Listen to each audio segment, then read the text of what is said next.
welcome to today's edition of the Sugar City Morning Show. Bienvenidos a esta edición de Sugar City Morning Show para hoy, el 5 de mayo. Un día bastante importante para muchos mexicanos, para todos los mexicanos en realidad. Aquellos viviendo en México y aquellos viviendo fuera de las fronteras. En los Estados Unidos ha tomado un carácter diferente. Más es una celebración de la cultura, pero en México más es una celebración de la guerra de Puebla, cuando la Armada Mexicana tuvo una confrontación con la Armada Francesa. Pero eso es otro cuento. Muy buenos días. Hoy es el 5 de mayo y son las 7:04. Si nos acabas de sintonizar, muy buenos días. Un gran gusto saludarles. Estamos transmitiendo en vivo desde Orange Walk y nos ven por todo el país. Aquí en Orange Walk, si solo no tienes cable y solo tienes el televisor anticuado, nada más alza las antenitas esas y la única estación, repito, la única estación que puedes captar absolutamente gratis es Canal 10. Y muchas gracias por la sintonía. Vamos a empezar este programa como siempre con una oración, porque tenemos que darle gracias a ese Señor allá arriba. Y no le tienes que poner cara. Simplemente reconocer que hay un poder superior mucho, pero mucho más fuerte que tú. Y que nos da vida y que le pone sobre todo orden a la vida. Porque sin él, ponte a imaginarlo. Ponte a pensarlo. ¿Qué sería la vida? ¿Qué sería la vida? ¿No valdría la pena?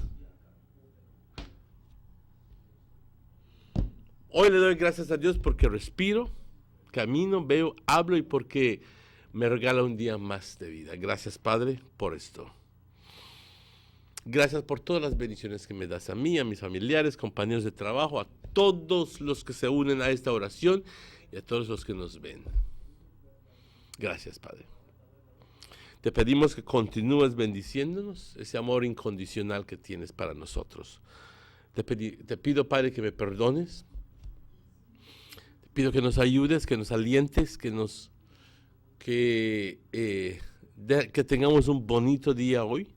Y que en todos nosotros, en agradecimiento a todo lo que haces por nosotros, que podamos ejercer un cambio en nuestras vidas y empezar a tomar en serio tus mandamientos y no ser hipócritas. Para, en realidad, amarte y quererte como tú nos amas y adorarte como tú te mereces. Padre, como siempre pidiendo por aquellas personas que han perdido un familiar y por aquellas personas que han fallecido, Padre, guíalos hacia tu paraíso. Hay aquellas personas que recién han sufrido una pérdida, confórtalos, ayúdalos, Padre. Y a todas las personas que están enfermos o enfermas en los hospitales, en sus casas, en las cárceles, donde sea, ayúdalos siempre, Padre. Padre, te bendecimos, te adoramos y te glorificamos siempre. Amén. Muy buenos días, compañeros. Si nos acabas de sintonizar, las 7:07. Semejante aguacero esta mañana, a las 7, como las 5 de la mañana. No había aclarecido todavía aún, y estaba a punto de aclarecer, yo creo. Pero fuertísimo el aguacero que cayó. This is the public weather forecast for today, Friday, the 5th of May.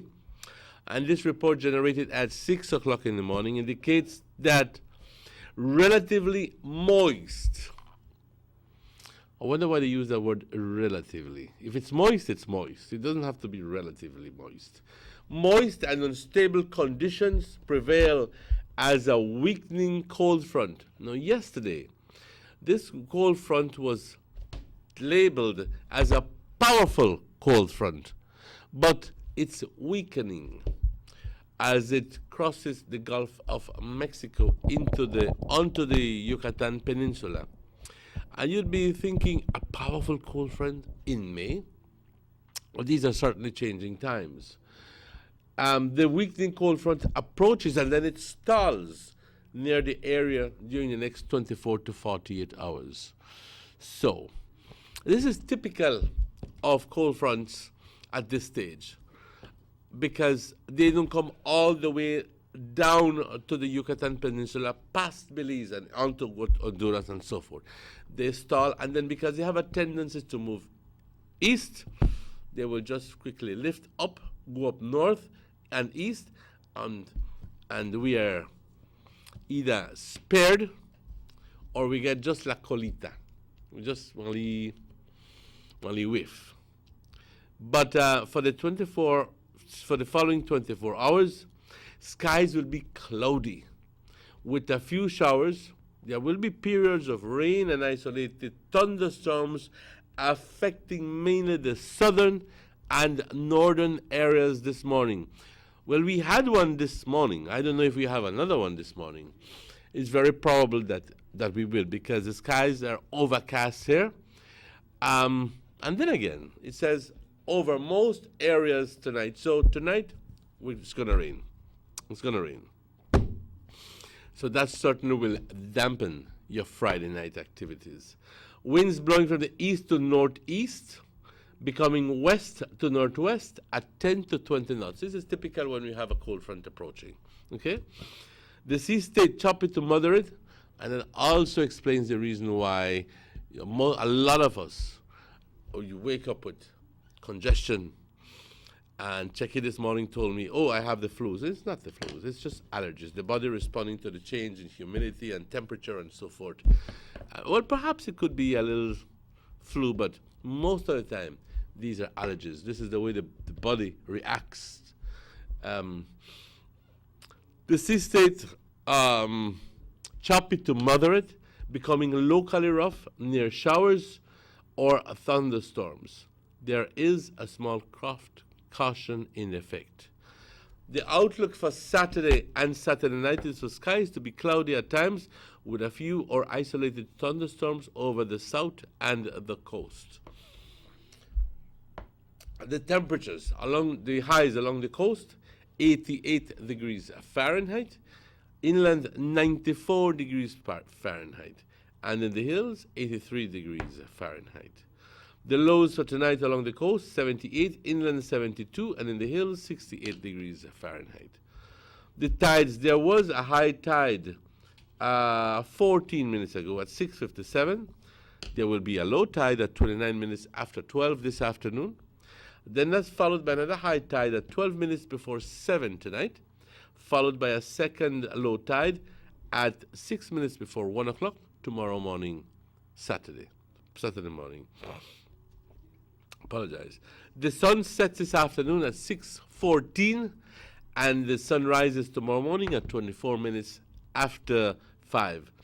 And the moon rises at 2:10 this afternoon, and the moon sets at 2:45 in the wee hours of the morning tomorrow, Saturday.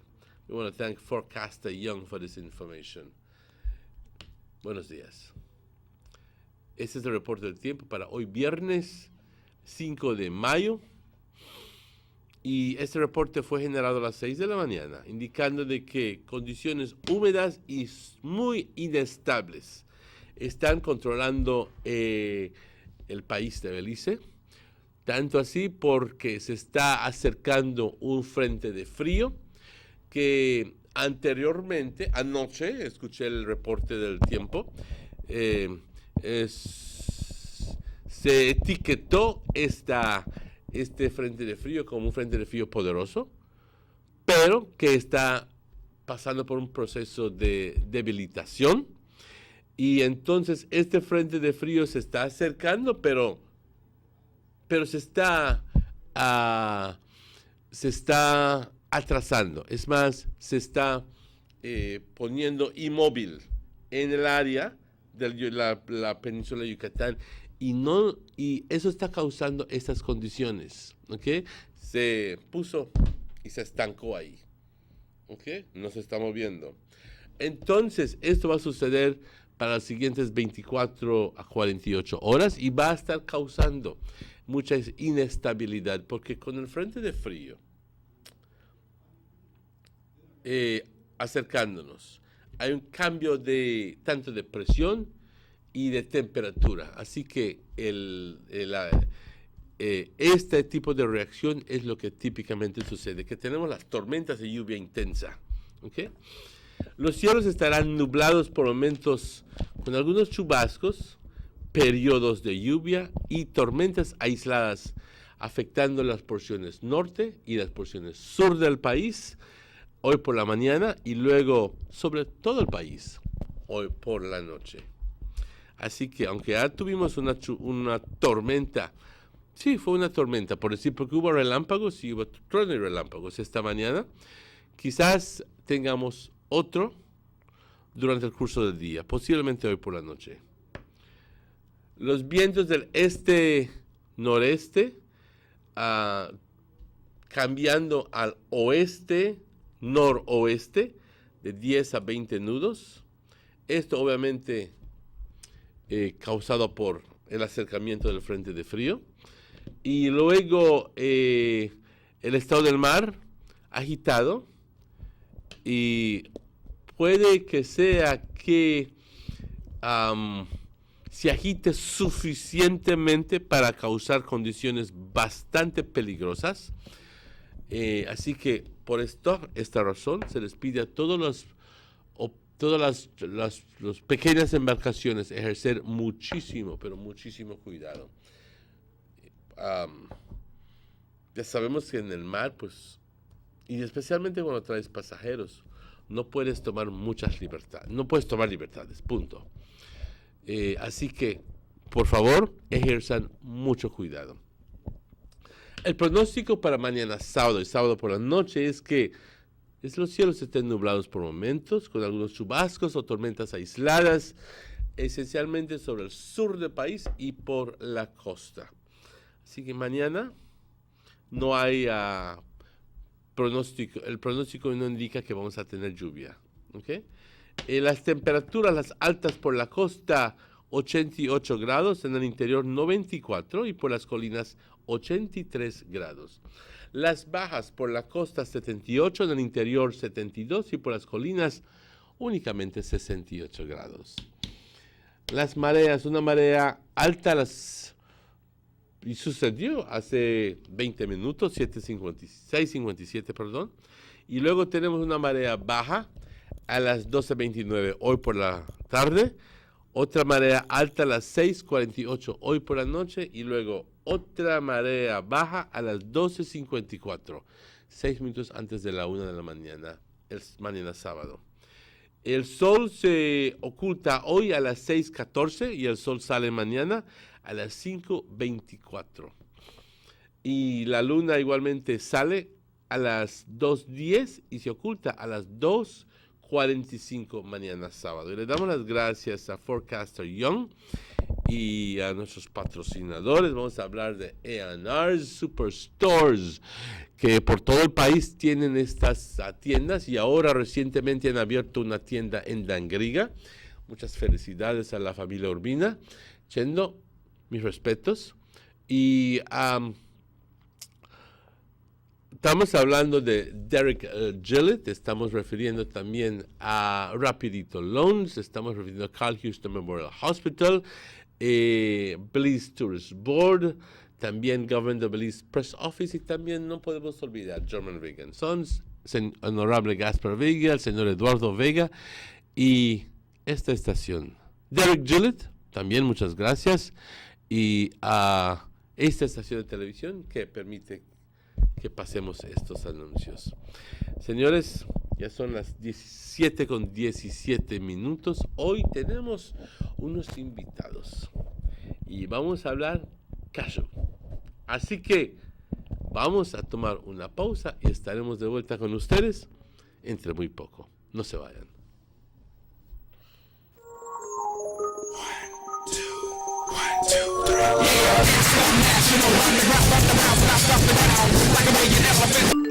What? 50%? Sure, no mess wrong, but the way I need to do on it, so. Well, I do is this. Dude, relax. I can learn data hang apps. If you want to do them things, to just have bigger and better data plans, we need to look into. But I can't help it. Digicel 4G LTE so fast, and it's what. Chill. I feel you. You could go to data usage in your phone settings to easily monitor the amount of data each app is using on your phone.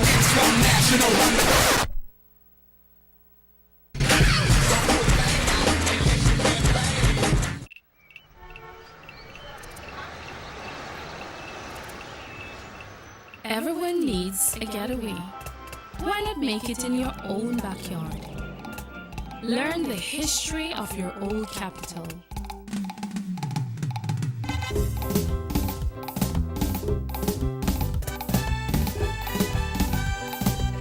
Or venture out on a road trip to experience the village life and be captivated by nature's wildlife, culture, and food.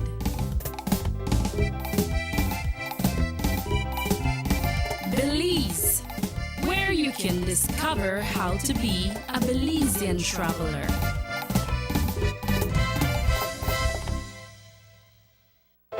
Being like the rest was never an option. After investing $40 million, we now bring to you the most advanced network in Central America and the Caribbean. Our mission has always been to not only be the best in Belize, but the leader in the region. Being good enough is not enough. We want to be the best. Introducing Digicel's new 4G LTE Advanced Network, the fastest data network in Belize, the only network of its kind in Central America and Caribbean. On this new network, Digifans know they get the best data speed, the best call quality, and the best texting experience. Take our word for it, or try us again for the first time.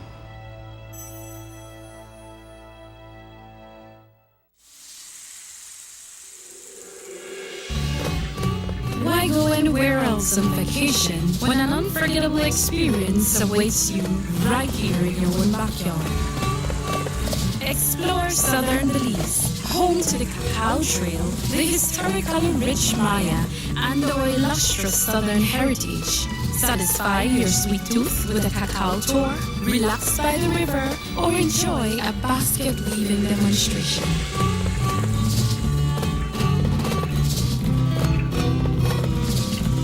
Stop in for some delicious southern food. Come and enjoy some good old-fashioned southern hospitality. Belize, where you can discover how to be a Belizean traveler.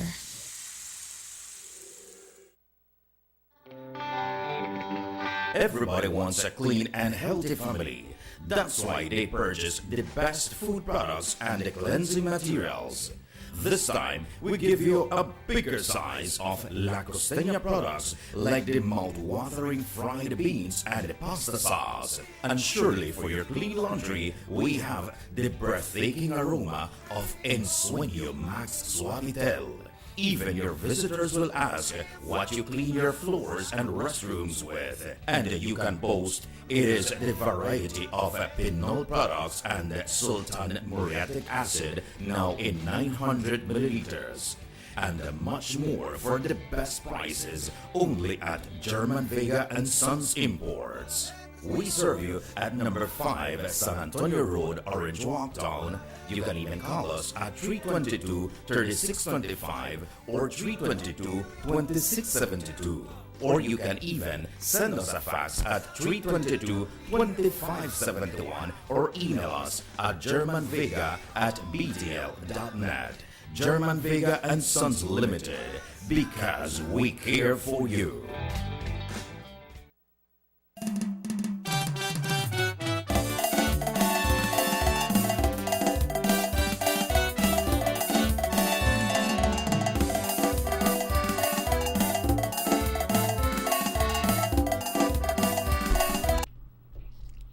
And welcome back to the Sugar City Morning Show. It's exactly 22 minutes after 7 o'clock. As I promised, today we're going to be talking about cashew. And today I have the privilege and the honor of having two guests with me, and they originally are from Crooked Tree Village, who is where I believe you can easily say is the bastion of cashew here in the country of Belize. If you're talking cashew, crooked tree, you're talking cashew. If you're talking cashew, you're talking crooked tree. Muriel Aragon, buenos dias, good morning, and welcome to the show. Thank you. And Mr. Ricky Burns, distinguished winemaker, welcome to the show. Thank you. It's a privilege to have you here. Cashews, traditionally, as I mentioned, a little while ago, whenever we're talking crooked tree, the first thing that comes to mind is cashew. Well, obviously the lagoon and the fish and so forth, but cashew seems to have been incorporated into the crooked tree culture. So much so that we have cashew wine, we have cashew seeds, we have just about everything that is cashew. Talk to me about that. Well, the main reason why Crooked Tree Village is the stronghold for cashews is mainly the soil. It's a unique place. It's an inland island, and most of the year before the causeway, it's always surrounded by water. But the soil, if you compare Crooked Tree to, for example, Burrell Boom, we go down 6 feet in Crooked Tree before we hit clay, and this is what the cashews really thrive in. And it's a fruit also that bears in the dry season because it's a unique fruit where you have the seed outside and the fruit, and the reason it needs to be in the dry season because they have to mature together. If we get like rains and a whole lot of things, the fruit ripens too quick and the nut is empty or green. That explains the reason why. So something, it's a little thing that I may not understand because I'm not an agronomist and I'm not somebody who does that kind of studies. But cashew is essentially it's juicy, has a lot of liquid inside. You know what I mean? I would have figured that perhaps it would thrive better in a wet environment. Right. But you're telling me that it doesn't. It So does. it extracts all the moisture from the ground, and then in a slow state, so the fruit and the nut mature at the same time. Right. The sun, the soil is why the big reason, because you go from the topsoil till you get down to 6 feet, and it's a lot loose, loamy soil, and most of the year it's conserving, it's collecting its water, and when it gets dry, when it's the time that it bears, it doesn't really need any water the tree itself contains enough, and the dew in the dry season, even though it's a dry time, the dew falls heavy, so that in itself is enough to mature the blossom until. And when it goes fully, whenever the breeze blows over the lagoon, moisture goes along with it. Also, Moisture. Different types of cashews. You different. have the yellow one, and then you have the reddish one. we have the Crooked Tree, the cashews. That village was settled like from the mid to the late 1700s, and the Europeans came up the river because the big business was logwood, which they exported to Europe for dye, tinta, Europe and the USA. and the USA, and then mahogany.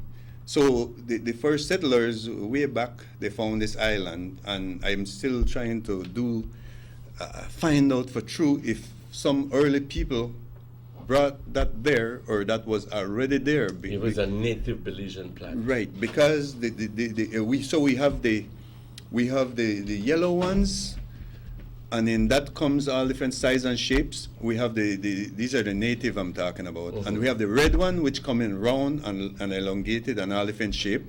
And lately people have always been have also been introducing the Brazilian cashew. How different is that? It's a huge cashew. The fruit is big, and the nut is big. The difference being, you can't even compare tastes. Exactly.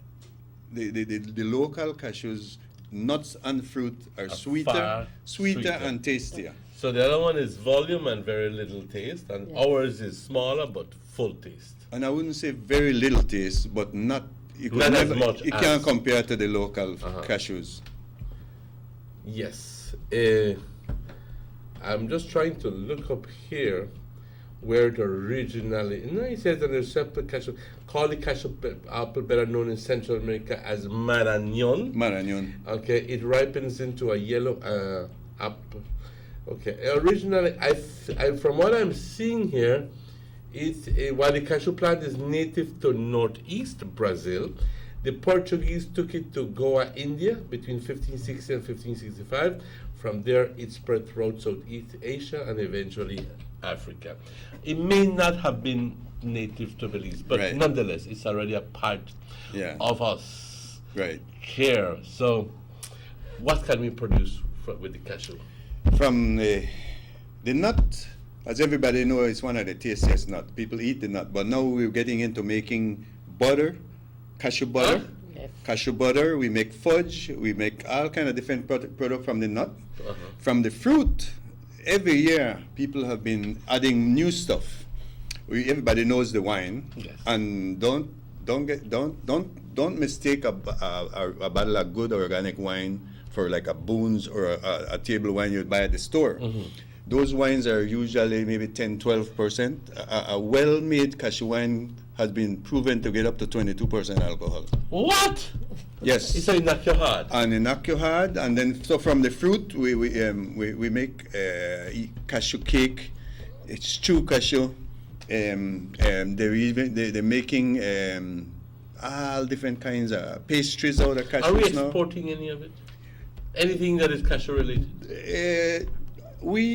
Us winemakers, we mostly sell to travelers, and I really have to thank them for over the years. But I think it's whenever it's taken out, it would be tourists that stop at these places and buy them. Nobody, as far as I know, we don't have no contract with anybody foreign that we're exporting to right now. Do you see that as a possibility in the future? I would hope that in the future we could explore that, because so much of the fruit goes to waste because we don't have the outlets. You know, you could have X amount of barrels of wine there, and it could take years before they buy them because it's only sold right here in Belize. So we really would like to see how. What about the Caribbean countries? Do they have a lot of cashew? Have you heard that? Well, Have you privileged with that information? I've visited Jamaica, and a part of Jamaica I saw cashews, but nothing in comparison. They're like tall and skinny and nothing. Not like for you. Not like Crooked Tree cashew. How did you become involved, Muriel, in this thing? Well, I am originally from Orange Walk. I know that. Yes, I have been living in Crooked Tree for the past 18 years. And 18? Yes. Well, that stands to reason. And since being there, actively involved in community projects and with the different village councils and so on. I recall that you've been here on a number of occasions. I think. Yes. And Thank you. this is the way I became involved as part of the planning committee for the Cashew Festival. Cashew Festival. It's really what it is. It's a celebration of everything cashew. Everything Yes. cashew. Everything cashew. When does that happen? This. It happens in the mid of May every year. Yeah. So we're talking Yes. within a week or Yes, two? Yes, we within got a in week. a couple of weekends from now. It's We'll going to be start happening. on the 12th. Starts on the That's 12th. next weekend. You could talk about that. Yes. Yes. We start on the 12th, going on to the 13th and the 14th. Okay. Before we go into all the details of the Cashew Festival, for those who want to, I like Crooked Tree. Good. So above all, I like the people who live in Crooked Tree. Very friendly people. Okay. And you mentioned something about how the logwood was exported and the mahogany was exported. Just the other day, I became privileged to a piece of information that said some, I don't know if you know about this, but some of the best soldiers come from that area. Okay? And secondly, and this is not only referring to Crooked Tree as such, but it says that a lot of, and I recall that when you said that the logwood and the mahogany was exported to Europe, and I quickly said, and to the USA as well. Yeah. About some years ago, I went to Boston, Yes. and there is an old North church Right. in Boston, where as you walk in, and this is the oldest church in Boston, and Yes. perhaps in the whole of the northeastern seaboard, and And this is the very same church where Paul Revere lit up the 2 lanterns to warn To warn them. to warn the people they're that coming. the British are coming. Yes. Well, you know what? There's a plaque, and I visited. There's a plaque that says, at an area within the church, that says that this is dedicated to the Baymen. So this is the Baymen's Belize. pew. Okay.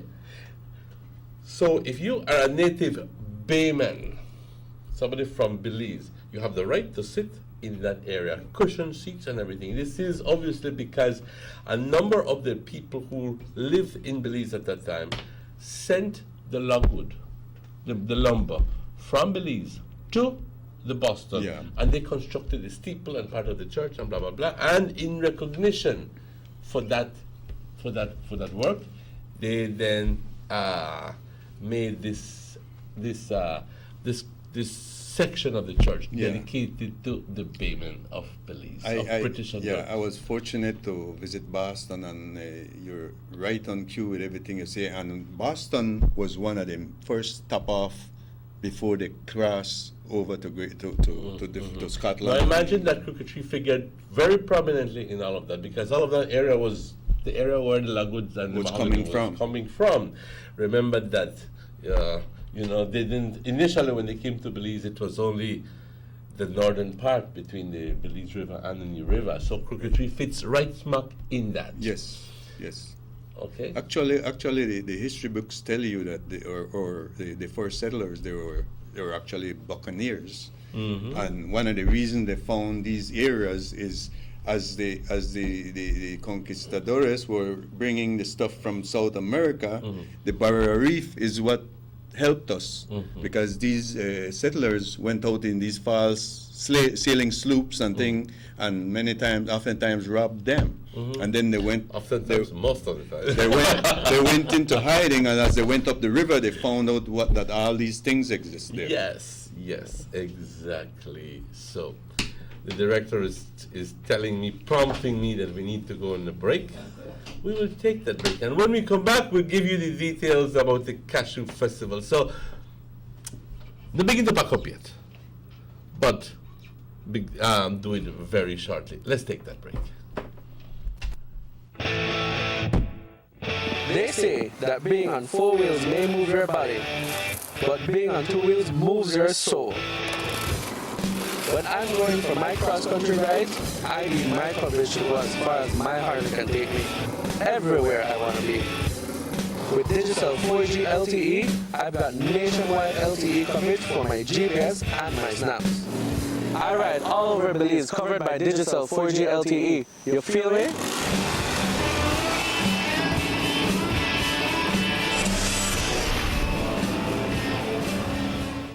The sunny days are here, and whether it's for a picnic or in your kitchen, you need the meat.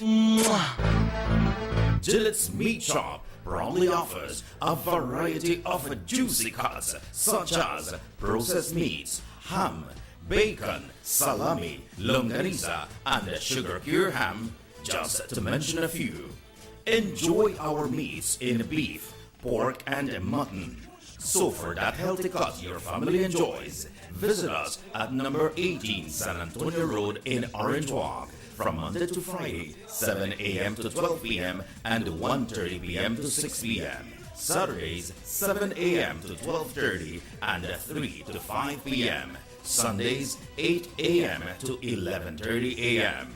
Place your orders at 322-3486 or 322-2175 or even 610-4061. Send us an email at DerekGillett31@gmail.com. Gillette's Meat Shop, fresh and processed meats. Across the country, development and transformation continue under this government. The new Guanacaste roundabout at the junction of the Hummingbird and the George Price highways is complete and one to be proud of. The George Price Highway is being rehabilitated from the Belmopan Junction to Benque Viejo. There will be a new baking pot bridge and upgrade of the Caracol Road. Also, The new Macau River bypass and bridge will be completed by March 2017. In the Belize district, the work has already started from the Hallover Bridge to the Philip Golson Airport, and funding has now been secured for the new link road to span the Belize River, starting from behind Gentrack and coming out at Mile 8 on the George Price Highway. A $40 million UK grant has been secured for the paving and aligning of the coastal road and construction of new bridges. Under this same grant, the Philip Golson Highway will be improved between Orange Walk and Corozal. This government continues to work for the development of Belize. Your vision, our mission.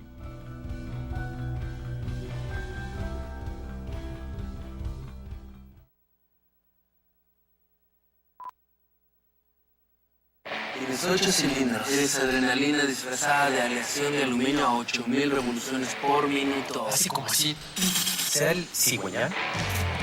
Una limpieza de inyectores y un cambio de aceite. Vas a correr con libertad, campeón. Los que entendemos al motor como si tuviera voz, hablamos máquina. Rushras, poniendo el mundo a funcionar. Ahora distribuido por German Vega & Sons. Búsquelo en tu tienda favorita.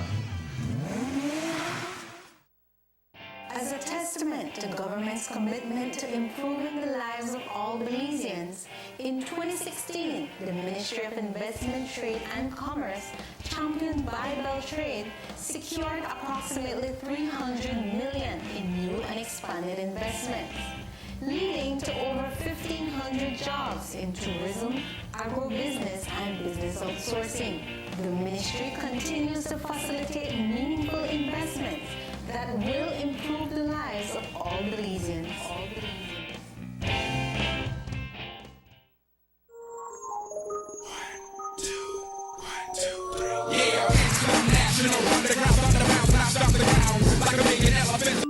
What? 50%? Sure, no me wrong, but the one who do it so. I just Dude, relax. Atalon data hang apps. If you want to do them things, Digicel bigger and better data plans we will need to look into. But I can't help it. Digicel 4G LTE so fast, I just want Chill. I feel you. You could go to data usage in your phone settings to easily monitor the amount of data each app is using on your phone.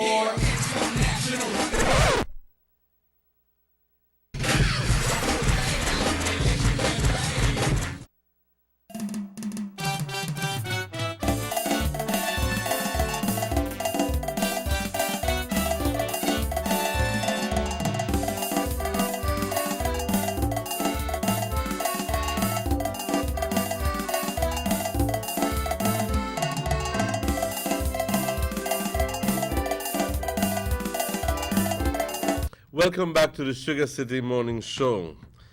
Bienvenidos para aquellas personas que no entendieron ni papa, como dijo alguien, acerca de esto. Lo que hemos estado hablando. Yo no sabía de que Ricky habla español también y no tuerce la lengua, porque él fue a la escuela aquí en La Inmaculada. Así que te voy a pedir un momentito a ti para demostrar a la gente que tú hablas español y que lo hablas. Saluda a la gente en español. Que ya tiempos quería hacer esto, porque siempre hablamos a toda la gente en inglés, pero yo desde el año de 5 años de edad vivía en Toa Hill, quedaba con un gran tío allá, y ahora, lástima que no aprendí tanta maya, pero sé español. Y siempre quería invitar a todos, porque cada año todos los de Orinduac, Corozal, las aldeas, siempre vienen allá. Y agradecemos su soporte muchísimo. Así que quiero invitar a todos otra vez este año para que vengan allá. Y si me ven, no tenga pena, me hablan. Ándale, ven que si puede. Let's talk about the details of the Cashew Festival. You haven't defined date yet already? Yes. Muriel, talk to us about that. Okay, the Cashew Festival. Good job, Rick. Thank you. The Cashew Festival commences on the 12th, that's on Friday, on the The 12th of May. of May. Yes, and now let me just put this in perspective. The 12th of May is next week Friday. Yes, next week Friday. Tell them what that entails. It begins Friday night, entails the selection of our Miss Cashew Queen, a very prestigious have a Miss pageant. Cashew Queen. Yes. Okay. So we started with a bang with our Cashew Queen. All right. And then on Saturday we have the opening of the the official ceremonies, and then the Sunday too. The festival So, continues. but the activities begin on Saturday morning. Or Yes, they begin on Saturday morning. So all of and Saturday during the day and in the evening and at night you have activities. Activities, definitely we have, and this year we are celebrating the Creole culture, along with the cashew, and Typically Creole culture. Typically Creole culture, yes. So we will be So having. not telling Belize not got no culture. Exactly. Okay. So we will be having Creole dances. We will be having Coconut Boy. He's an upcoming artist in the Brockdown area, singing Brockdown music. What is typical food in Coquetry? Rice and beans, of course, and the fish, the game meat. Good Lord, I wish I would. Coquetry is known for the fish. Yes. So. I'm afraid to talk about it, but because I know it's illegal, but he get it is done. You're putting me in a spot there, but I can't lie. I mean, I'm sure somebody could find Wally. Yes. Wally piece of hikiti. So finally bokotura, so the gibnut. So the deer meat, You got the crana, the bay snook, the tilapia. And they fix it however you want it. So, and of course, you have all the desserts, the coconut tart, the potato pong, cassava bread, bread pudding. You name it, we got it. Any desserts made out of the cashew? Can you make a cashew sweet or something? Yes, like we have stew cashew, you have cashew cake, you have cashew fudge. And a whole lot of other stuff. Yes, from the nut. Oh, the nut. They put the and nuts it's into very tasty. Very tasty. So we got a lot of stuff. Then we have the cashew syrup too, okay? The syrup for putting on your pancake. To put on your pancakes. Then we have the cashew jelly. Cashew jelly, cashew butter. You need to put on your bread and so forth. Right, you got the cashew butter now. Who manufactures all of these things? We have to big up the Bird's Eye View Lodge. Because there's a very responsible woman there, Verna Samuels, and every year she tries to add more product. So she's been very active in promoting all these things. But who does the manufacturing of it? I think the processing. The local people. Yeah, she does her own processing, and other people also. So it's not only her. Everybody have their own little stuff, but and then she also markets that right there at their lodge for anybody that would like to buy properly labeled and sealed stuff. And do you have this on the shelves in the main stores and so forth? Because I don't remember seeing any of the cashew jellies or anything like that. I think mostly some wines, and I'm not sure if Samuel's. The fudge I have seen in some supermarkets. Yeah, maybe people's store or different places. I'm not sure, but I'm sure you will find some stuff. But that's an area where we could improve on. Definitely. Definitely, you're going to find all of those products out at the Cashew Festival. Is that one of the is also one of the reasons, although it may not be the main reason, but one of the reasons why there is this cashew festival, to try to see where cashews can go. In other words, up to where can it take us? Because there might be some entrepreneur who goes in, walks in, stops by and say, "Oh, cashew festival." I say, "Let me see," and he's rich. Just create a scene. He's rich, and he goes like, "How can I help you? Can we create a processing plant?" Something like that. That would be very good. Actually, would you welcome that sort of thing? We would welcome any investors that would come, and we could sit down with them and sensibly and reasonably do something that profits not only the investor, them, mostly, but you. Mostly us, which we're the main people involved there. Because originally, how this came about, it was like myself, Mr. Rudy Crawford, Mr. Johnny Dix, a whole lot of different people. We decided there was a Peace Corps station here who really talked us into getting this going because he saw the potential.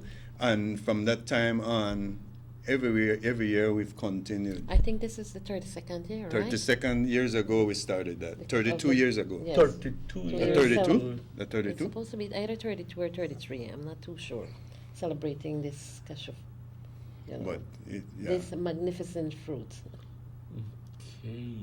They if I could throw a little joke there, a little native joke out there, they say that after God made the fruit, he realized he didn't put the nut inside, and so the devil said, "Oh, don't worry about it. This one's gonna go on the outside," and he just stuck it there. So, well, well, this is one time the devil did something good. Right. Well, so it begins next week, Friday. Yes. It with the selection of Miss Cashew. Friday night. Yes. It goes on Saturday with the official opening ceremony. Yes. So what time does that happen? The opening ceremonies commence at 11. We will start at 11, and we will have on that day, the presentations by the Belize National Dance Company presenting Creole dances. We will have the Cashew Queen out there along with her blossoms, with her cashew blossoms. There's a presenting. stage set out for the Belize Yes, National Dance Company. We will have. So that explains to me then why you mentioned that you'll be celebrating everything Creole. Yes, everything Creole. Then we will also have I like that. I welcome Every that. year we have a team, and this year's team is Creole. Last year we had a multi-cultural group. We had a beautiful group from Yo Creek Village, which they entertained the people. We had the Garifuna people. We had a whole range. So every year we try to do a little something different. But I'm glad that you are promoting what is inherently yours. Yes. In other words, Creole. Right. And that's I'm always one of those who like to tell people, be proud of who you are. Yeah. Yeah. Be proud of who you are. Feel good. If your granny come from way yonder, feel good about yourself. Feel good about that. Be proud of that. Exactly. Be proud of who you are. You are who you are. You are who you are, and because of them, you are who you are. So, because I mentioned it because a lot of people like to embrace other cultures. Right. Right. I like to glorify other cultures, put it into context. So, if I'm very glad that you're celebrating what is inherently yours. Yeah, Creole especially the Crooked Tree population. And we had to put all of the little commentary a while ago about how long Crooked Tree has been a settlement, a village. It's been a couple hundred years, or more. Yeah, I was involved in the Boy Scout movements, and I remember one of my boys found they were swimming and they found a bottle, and it's one of the flat one, and the reason they're flat is because they slide about on the shelves at the ships, and they found a bottle which dated very early 1700s, which doesn't mean it was brought there then, but that bottle was in existence. Mm-hmm. That bottle was one of the main shape of bottles that they had on ships. And mostly, so as the boat swayed, so it just slid around instead of tipping over and breaking. Yeah. Well, there's some sort of proof that it's been there. Crooked Tree has been there for many for at least 200-300 years or more. Yeah.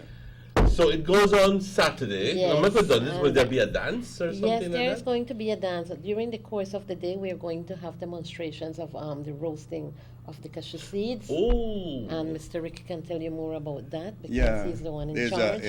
I got a few things that I try to get done, and we've had over the last 2 years I've been dealing with this young man that's probably one of the best roasters on the village. Yes, that's true. Because you need to know how to roast that. Otherwise, it's a process where you burn the outside up really quick so that the inside is still raw. Yes, yes. Otherwise, puro pedacitos. Don't shish.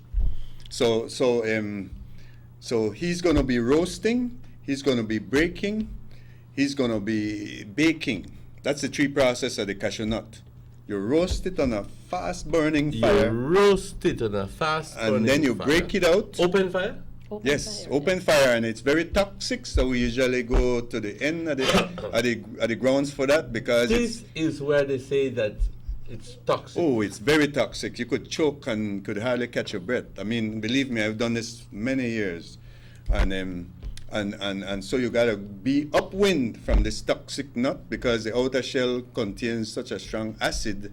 So what kind of acid is it? Do you know? It's I would be lying if I said I knew, but that would be a good research right there. And I'm looking at it right there.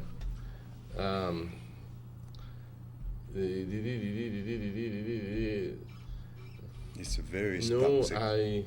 It's an oil, a strong oil. Okay, it could be some sort of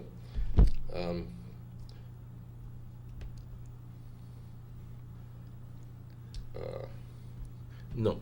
To give you an idea how toxic it is, you could take a raw nut and just cut a little part on it so the acid comes out, and if you want a lifetime tattoo, it never comes out. No modern technology can erase that. So that's to give you a little idea how toxic this oil is. And then so this young man will be doing all these demonstrations. Also, he will have on hand, because I'm going to donate nuts for that, and he's going to have on hand to share with the people also.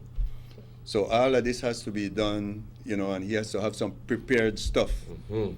And then I do the 2 days, because if I only do 1 day, I do the winemaking demonstration, since I've been doing that from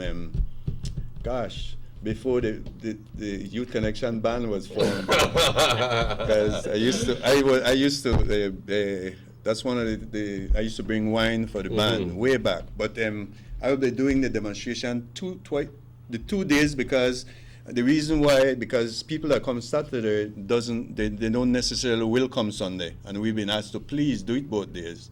So I'm in charge of doing that. I'm in charge of the little girls that plait the maypole, girls and boys. That's a very big part of our culture that goes way back.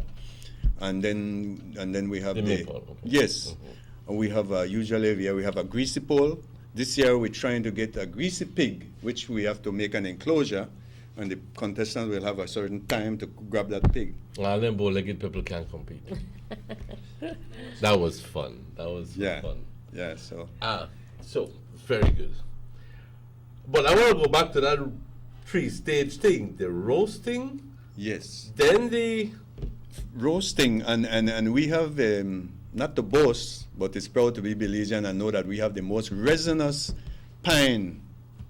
We have the Caribbean pine, which is one of the most resinous, and that's what we roast it with. That actually picks up. It blazes! It blazes! It's all fire. And the idea is to you have a container which has a lot of holes all around and underneath, and you have blazing Caribbean pine, Belizean pine. Can you imagine a tin sheet? Yes. A sheet of tin material, not THIN, TIN, lamina, zinc, lamina. Right, with holes metal, in it. like for example, the bottom section of a metal drum, and we you have holes in it. So the fire is down here, and you put what you call it. All right, you just floor. If you want the perfect roast, you just floor the bottom of that pan with cashews. You don't pile it up because you want to get done really quick, and that's gonna catch really fast, which is the technique. You want to burn up that outer part really quick, so that the inside is still raw. So you stir, and then you pull it off, and then you put it out. And then you have to let it cool. You cannot even touch it. Then after that, you sit there. That's why cashew nuts will never be cheap, because we don't have machines. It's still done manually. Each one is broken. And you have to sit there and break those out. After that, the older people used to just bake them on like how they used to bake bread. Put them in a baking drum. When you say break, you mean put them in half? Quebrarlos para sacar la semilla. Okay, muy bien. You're breaking them out to take out the nut. And then the next process after that is baking them, because they're still raw by that time. If you want to get mostly whole nut. They're still raw. You put them in an oven. Back then they used to use just a baking drum with wood. This explains the reason why cashew nuts is expensive. Right, right. Because one is the lengthy manufacturing process, right, and secondly, the dangers associated with it. Because obviously, you don't want to be doing something for little or nothing, like they say, and then end up sick. Yeah. So you end up what the people end up doing now is paying out to do a lot of that, paying to get it roasted, paying to get it breaking out, because they don't have a lot of time to be sitting for 6-7 hours just breaking out nut. So then you have another group of people now in the village that they take that job in. They will roast it for you, they will break it, and you either bake it yourself or they bake it for you. So where is all of this done? In somebody's yeah, just in your backyard. In the backyard. Preferably downwind. Downwind, I understand. I understand. Just one quick last question before we go. And when we come back, we'll be talking a little bit about, I hope that's not cashew wine, Chicky. We're going to be having a group of from Crooked-Tree. Yes. Quickly tell us about what they're going to do. It's the contestants who will be vying for the. Oh, they are the Queen. contestants for Yes. Miss Cashew Queen. Yes. Good Lord. For All right. beautiful young ladies. Okay, great. Talented, beautiful. So, don't go away. We'll be right back with the presentation of the contestants for Miss Cashew Queen. No, I don't have to. You need a cup of cashew wine. But we need a cup of coffee. Let's take a break. When you say carry the cup? Let's take that break. Okay. Then I got a. I didn't know that I was still on.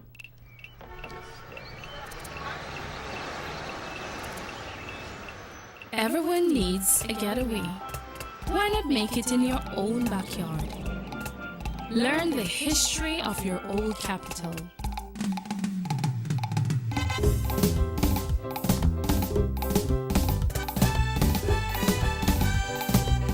Or venture out on a road trip to experience the village life and be captivated by nature's wildlife, culture, and food.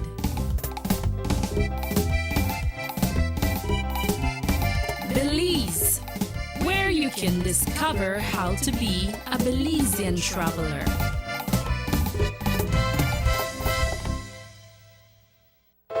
Being like the rest was never an option. After investing 40 million, we now bring to you the most advanced network in Central America and the Caribbean. Our mission has always been to not only be the best in Belize, but the leader in the region. Being good enough is not enough. We want to be the best. Introducing Digicel's new 4G LTE Advanced Network, the fastest data network in Belize, the only network of its kind in Central America and the Caribbean. On this new network, Digifans know they get the best data speed, the best call quality, and the best texting experience. Take our word for it, but try us again for the first time.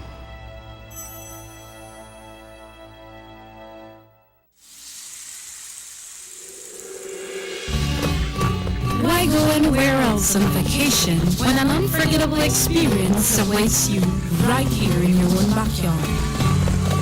Explore southern Belize, home to the Cacao Trail, the historically rich Maya, and our illustrious southern heritage. Satisfy your sweet tooth with a cacao tour, relax by the river, or enjoy a basket weaving demonstration.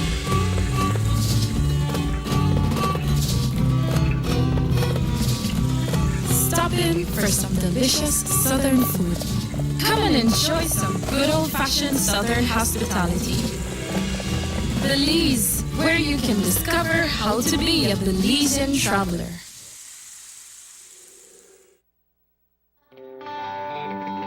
Everybody wants a clean and healthy family. That's why they purchase the best food products and the cleansing materials. This time, we give you a bigger size of La Costeña products like the mouth-watering fried beans and the pasta sauce. And surely for your clean laundry, we have the breathtaking aroma of Ensueño Max Suavitel. Even your visitors will ask what you clean your floors and restrooms with. And you can boast it is the variety of Pinol products and Sultan muriatic acid now in 900 milliliters. And much more for the best prices only at German Vega and Sons Imports. We serve you at number 5 San Antonio Road, Orange Walk Town. You can even call us at 322-3625 or 322-2672. Or you can even send us a fax at 322-2571 or email us at germanvega@btl.net.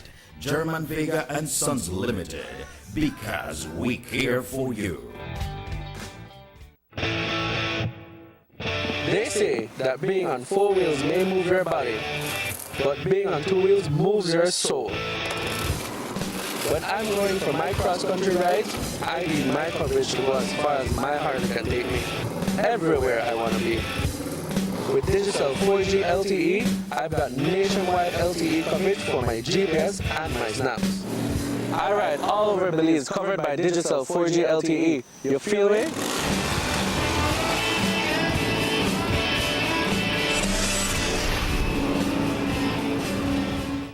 The sunny days are here, and whether it's for a picnic or in your kitchen, you need the meat.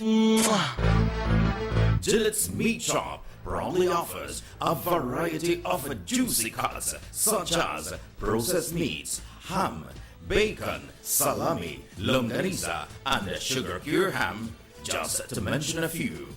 Enjoy our meats in beef, pork, and mutton. So for that healthy cut your family enjoys, visit us at number 18 San Antonio Road in Orange Walk from Monday to Friday, 7 a.m. to 12 p.m. and 1:30 p.m. to 6 p.m. Saturdays, 7 a.m. to 12:30 and 3 to 5 p.m. Sundays, 8 a.m. to 11:30 a.m. Place your orders at 322-3486 or 322-2175 or even 610-4061. Send us an email at derekgillett31@gmail.com. Gillette's Meat Shop, fresh and processed meats. Ay, qué rico.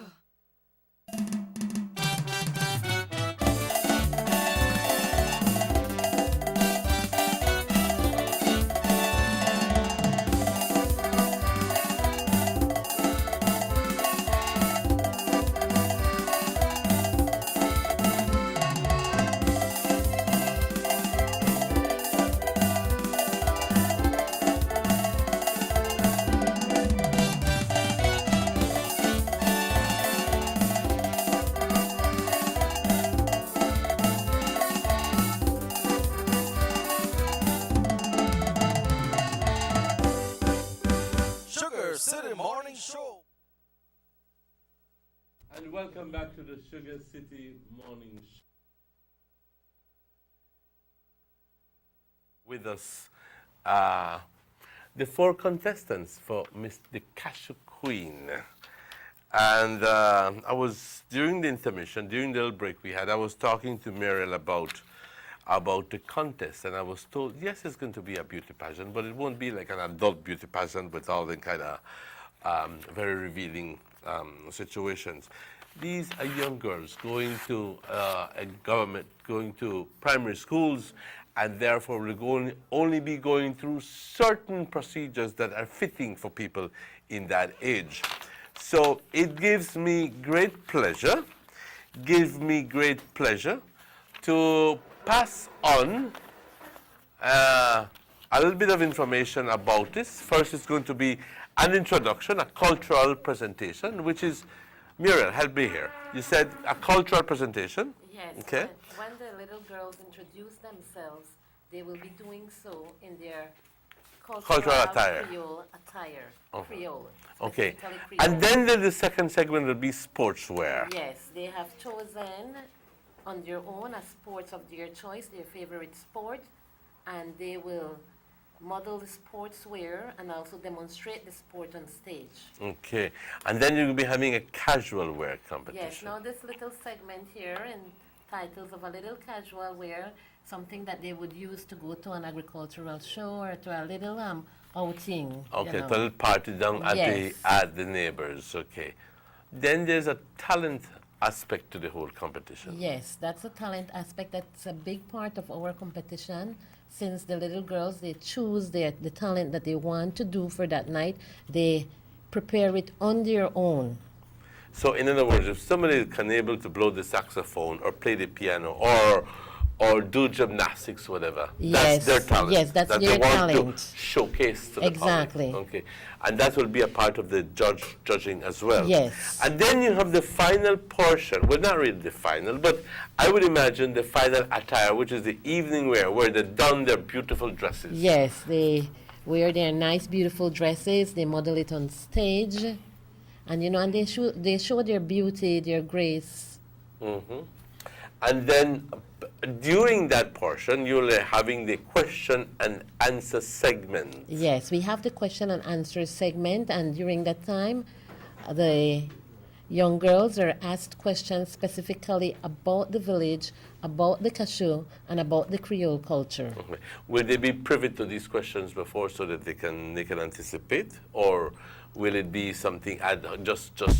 No, what we usually do is that we give them a list of questions, probably 10. Oh, so they can and prepare out they for those. prepare their answers, but they do not know exactly one? which question they will get. So it requires So, a little bit of preparation. Yes, and this beauty pageant is also, it's not only about beauty, but it's also about their intelligence. It's intelligence and Yes, their knowledge about our exactly, village. about the village. Something that would make them proud representatives of coquetry. Yes. Ladies and gentlemen, I pass on to Mr. Robert, the one and only Checky Usher, who is with the four beautiful young ladies. Checky, do us the honor of presenting, of showing the four young ladies so that they can go ahead and introduce themselves. Let's go to. Once again, a most pleasant morning going out to everyone out there in Radio Land. It's a beautiful morning, a lovely, beautiful Friday. Today is the 5th day of May, 2017. My name is Robert Checky Usher, and I have the privilege to be here with four of the beautiful little young girls from Coquetry that will be being part of this Coquetry, Miss Little Cashew Girls. Cashew first, so call them, Miri? Okay, Little Miss Cashew Queen, and we'll have them introduce themselves because they are getting ready, and we don't really want to keep them back too much, so we just ask them a small little introduction. Hi, good morning. What's your name? My name is Terry Moreno. Okay, Terry, why have you decided to be a contestant in this Little Miss Cashew Queen? To represent our village. Okay, that's so great. Thank you so much. Clap, Papa. Yes, all right. Thank you very much. All right, you can move right over there, and we have the next contestant. Hi, good morning. What's your name? My name is Kiara Tillett. Okay, Kiara. So you're a Coquetry girl too, right? Yes, sir. Okay. What made you decide to be part of this group for this little Miss Cashew pageant? To showcase what my village has and to represent it. Okay. Thank you so much. You ready for the pageant? Yes, sir. All right. Let's give her a round of applause. All right, we have two more right here with us. Good morning. What's your name? My name is Lavisha Tillett. Okay. We have four contestants. Why have you decided to be part of this Little Miss Cashew pageant? To present my village. Okay, so you'll be representing your village to the fullest, right? Yes, sir. Okay, thank you so much. Clap again, Papa. I never tell you if you cough, I tell you if you clap. All right. All right, so we go with the next one right here, and I believe that Miri will be running down actually the little age range, probably not with each of them, but just their age range. So, good morning. What's your name? Kyra Gillett. Okay, Kyra Gillett. You know what I told these contestants this morning? I tell them, "Una have a Coquetry, you know, true. One say that Gillett and one say that Tillett."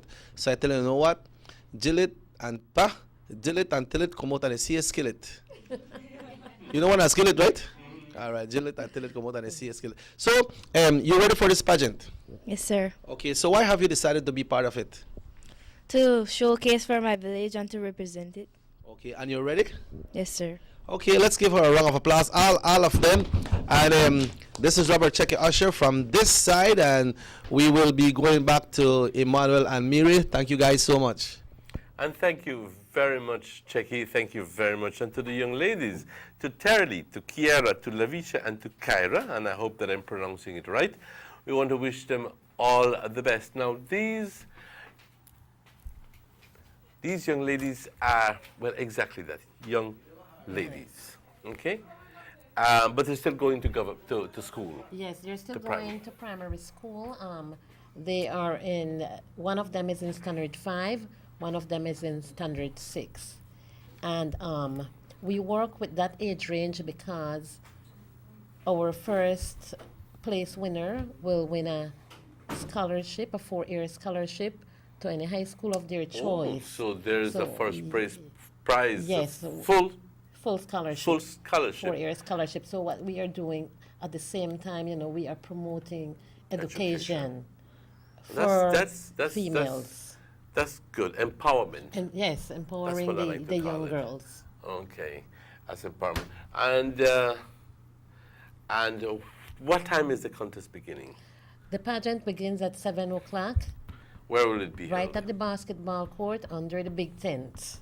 So at the basketball court in Crooked-Tree? Yes. Under the big tent? Yes. So, and I must say that in the Belize River Valley, the Belize Rural, Crooked-Tree has been known for its beauty pageants. So I am inviting, you know, all Orange Volcanoes, take time out to sell the pageant to the people. Come, you are going to have fun. Our tent is usually full to capacity. Full to capacity? Yes, for our beauty pageants. Will there be presentations in the intermissions? Yes, we will have presentations in the intermissions. Of course, since I said, you know, we are promoting our Creole culture, Coconut Boy will be performing during that time. During the yes, pageant. And we also have the Little Cashew Blossoms who will be performing their Creole dances. So it's all set up to be a wonderful evening next Friday at 7 o'clock for the what is the official name of it? The little Miss Cashew Queen. Miss Cashew Queen in the village, beautiful village of Crooked-Tree. And I'm inviting you, les invito a ser parte de esto. Voy a hablar tantito en español porque tenemos una responsabilidad a nuestra audiencia de habla hispana que prefiere que les hables en el idioma que ellos entienden. Gran festival. Ha estado sucediendo por los últimos 31 años. Este año va a ser el 32 año número 32avo, si es que existe eso. Año que se está celebrando lo que es la fiesta del Marañón. Y si no sabes qué es el Marañón, es el que conocemos como Cashew. Y a esta área en Belice, que es el Crooked-Tree, tiene 200, 300 años, tiene una historia. Ya el Marañón ya formó parte de lo que es la cultura. Tanto así de que se procesan los nueces, se procesa el vino, se procesa muchos otros productos, riquísimos todos, pero que y ahora forman parte de lo que es la aldea de Crooked-Tree. Y ellos orgullosos, porque eso es parte de quienes son. La cultura criolla, la cultura del cashew. Y les invito a ser parte el siguiente fin de semana, desde las 7 de la noche, estar ahí para lo que es el concurso. Y te asegura Muriel y todos los organizadores de este evento de que te vas a divertir a lo máximo. Que y aparte del hecho que te va a encantar la idea que te vas a quedar ahí para todo el fin de semana, te lo garantizo. El siguiente día entonces es con la apertura oficial del evento, empezando a las 11 de la mañana, y luego de eso, a comer y a deleitarte con todo lo que ofrece Crooked-Tree. Con todo lo que ofrece Crooked-Tree. Y ahí vas a tener oportunidad de comer la comida típica, bueno, todo. No voy a hacer mención de esto. Y todo lo que es representativo de Crooked-Tree. Es más, todos los productos, van a haber demostraciones, van a haber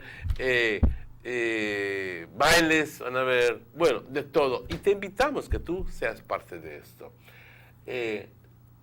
Ya he ido una vez al Cashew Festival y te cuento que es bonito ir ahí porque te sientes a gusto.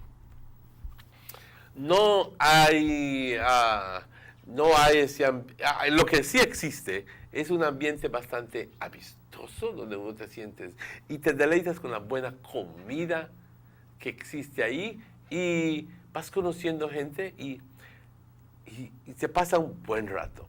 Esto continúa el domingo y luego clausura como a las 5 de la tarde, ¿verdad? A las 8 de la A las noche. 8 de la noche. Bueno, recordándoles que el siguiente lunes es día de trabajo, así que quédate hasta donde tú quieras y puedas quedarte. Thank you. ¿Qué Yes, más so- nos puedes contar, Miriam, acerca de lo que es el Cashew Fest? Okay, you know, all the different events, they're going to be so great. We have people who come back early to defend their titles. For example, for the cashew wine competition, drinking competition, we have people who, you know, come back. You know, I won last year. I got to win this again this year. Then we have the guys who participate in the Greasy Pole. We have a team who has been winning 3 years straight, and they are preparing this year again for the win. So we are inviting people, if you have a little team who wants to come out and take part in the Greasy Pole competition, come out and let's see if you can strip the other team of their title. Oh, so there's already a current champion. Yes, yeah, we have champions who... Do you consider maybe for the future, or maybe it's already being done, but what about those utilizing the lagoon, maybe a canoe race or something like that? Well, for the we do have those races because we also have what is called a tilapia and bird festival. So during that time, So there's another festival yes, celebrating we have tilapia. another fest right there. Right, So we have Jane 2 Crooked big. Tree, people like fest, yeah? We have 2 big Like fest. festivals. Of course, we're celebrating our natural resources and what Good, brings in an good for you. income Good for you. to the villagers. So it's the tilapia and Bird festival. bird festival. Yes. Now, just so people know that the Crooked Tree Sanctuary, that's what it is, no? Yes, it's the Crooked Tree Tree Wildlife Sanctuary is an area where you get a lot of migratory birds and birds that, well, make it home. Yes. Not only migratory, but those that are resident birds. And it's a birder's paradise. Definitely, it's a birder's paradise. It's a birder's paradise. Well, ¿quién no conoce Crooked Tree? Yo quiero invitarles a no tratar de enderezar el árbol, pero sino a visitarlo, o sea, celebrar lo que es Crooked Tree. El siguiente fin de semana. Así que I want to thank you for being here, promoting the Cashew Fest. And I want you to please extend my gratitude to Mr. Burns, Mr. Ricky Burns. Yes. He has promised to send some cashew nuts, and I'm making it public just so he feels guilty if he doesn't. Just a joke there, Ricky. And I want to thank the four contestants, Terry Lee, Kiara, Lavisha, and Kyra. Have come all the way to the studio to present themselves and to try to encourage you to be a part of the pageant. So, Crooked Tree, here we come. I want to Yes. take time out to thank you again. Thank you too. And ladies and gentlemen, it's 22 minutes after 8 o'clock. We'll be right back after these messages. Again, thank you very much. Thank you. Let's take that break. Thank you very much. Across the country, development and transformation continue under this government. The new Guanacaste roundabout at the junction of the Hummingbird and the George Price Highways is complete and one to be proud of. The George Price Highway is being rehabilitated from the Belmopan Junction to Benque Viejo. There will be a new baking pot bridge and upgrade of the Caracol Road. Also, the new Macau River bypass and bridge will be completed by March 2017. In the Belize district, the work has already started from the Hallover Bridge to the Philip Golson Airport, and funding has now been secured for the new link road to span the Belize River, starting from behind Gentrack and coming out at Mile 8 on the George Price Highway. A $40 million UK grant has been secured for the paving and aligning of the coastal road and construction of new bridges. Under this same grant, the Philip Golson Highway will be improved between Orange Walk and Corozal. This government continues to work for the development of Belize. Your vision, our mission.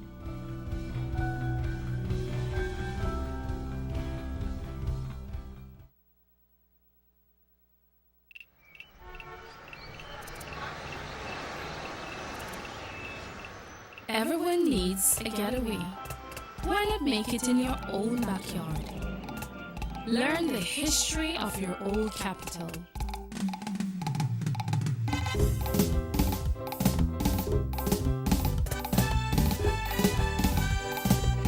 Or venture out on a road trip to experience the village life and be captivated by nature's wildlife, culture, and food.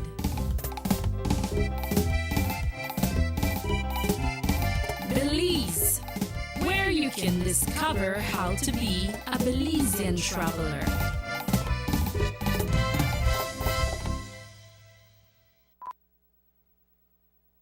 Tienes 8 cilindros. Eres adrenalina disfrazada de aleación de aluminio a 8000 revoluciones por minuto. Así como así. ¿Será el cigüeñal? Una limpieza de inyectores y un cambio de aceite. Vas a correr con libertad, campeón. Los que entendemos al motor como si tuviera voz, hablamos máquina. Rochras, poniendo el mundo a funcionar. Ahora distribuido por German Vega & Sons. Búsquelo en su tienda favorita.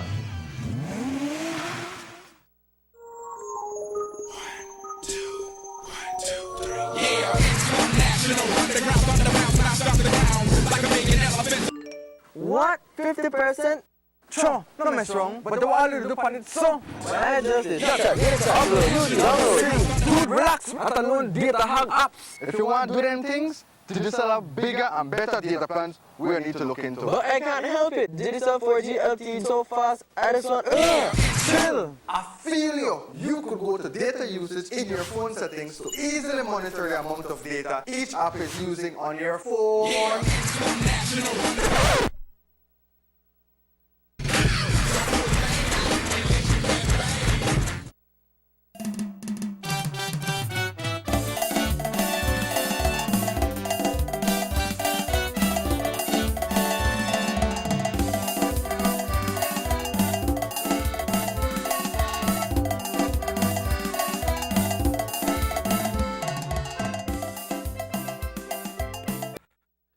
Welcome back to the Sugar City Morning Show.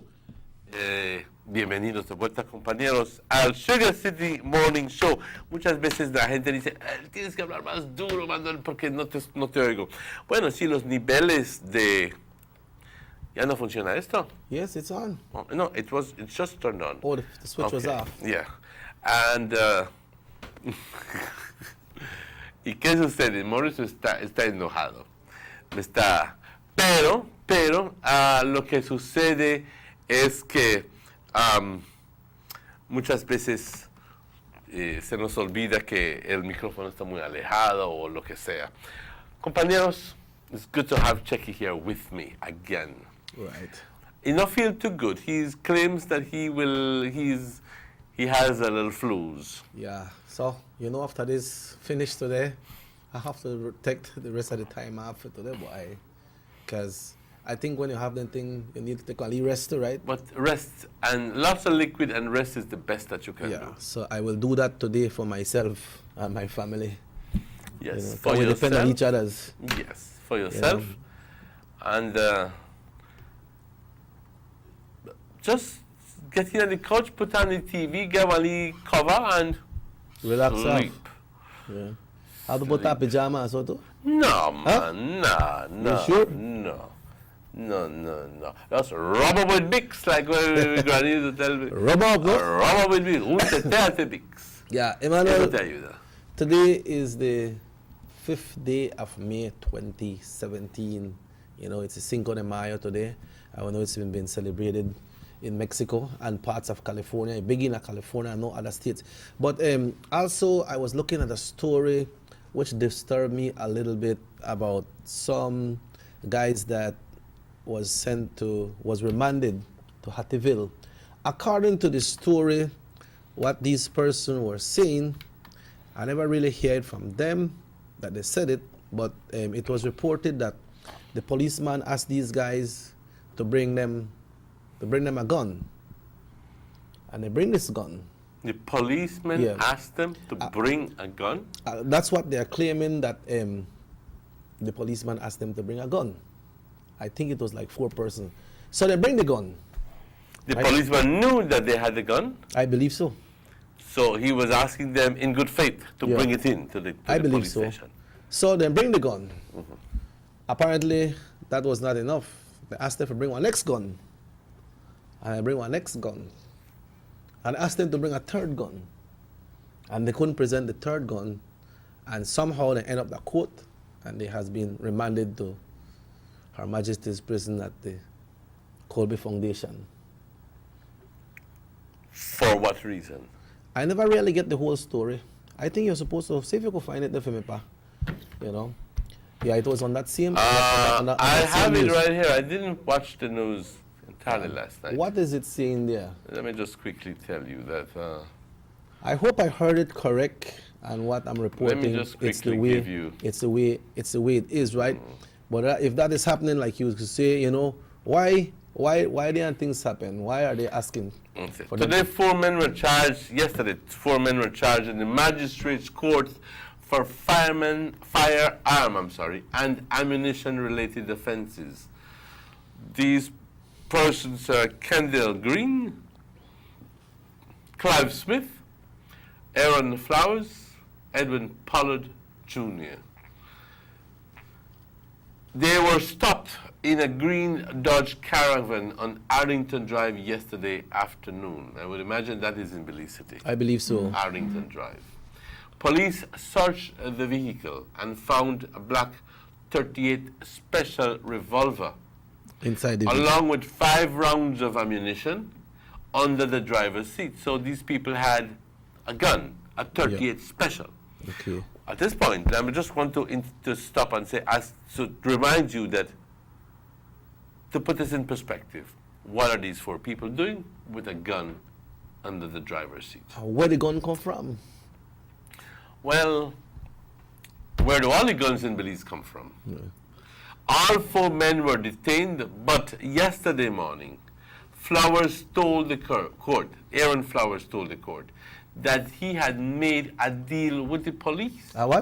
He had made a deal with the police at the time of the incident. In other words, he's saying that he has a reason for him to have that.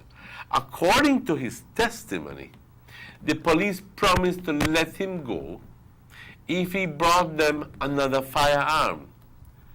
He alleged that after he brought them the 2nd firearm, the police asked him to bring a 3rd. And when he was unable to produce another one, they broke the deal and arrested him as well. There's something wrong with the story. He was caught with a firearm under his driver's seat. So he alleged, well, at least the way I understand it, there must be some sort of something that is missing. He was arrested, he was caught with a gun under his driver's seat. These 4 men.